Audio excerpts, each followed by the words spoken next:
आप देख रहे हैं SG news network. Afghan border forces की चमन में शहरी आबादी पर भारी हथियारों से बला इश्तियाल फायरिंग के नतीजे में 6 पाकिस्तानी शहरी शहीद और 17 जख्मी हो गए।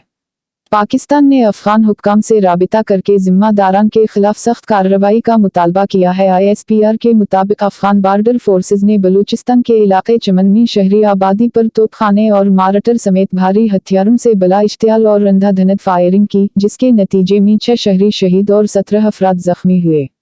ISPR का कहना है कि पाकिस्तानी फोर्सेज ने अफगान जारहीत के खिलाफ मुनासिब जवाबी कार्रवाई की। इस कार्रवाई के दौरान पाकिस्तानी फोर्सेज की जानिब से इलाके में मौजूद बेगुनाह शहरीन को निशाना बनाने से गुरेज किया गया। पाकिस्तान ने सूरत हाल की संगीनी के पेश नज़र काबुल में अफगान हुक्काम से भी राबिता किया और मुस्तकबिल में इस तरह के वाक़यात को रोकने के लिए जिम्मेदारान के खिलाफ सख्त कार्रवाई का मुतालबा किया।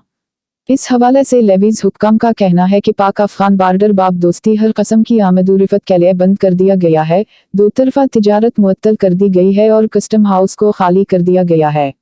लेवीज हुक्काम के मुताबिक पाकिस्तानी माल बरदार और खाली ट्रक बाब दोस्ती के दोनों जानिब फ गए हैं। अब तक के लिए इतना ही। मजीद मालूमात के लिए SG न्यूज नेटवर्क को सब्सक्राइब कीजिए।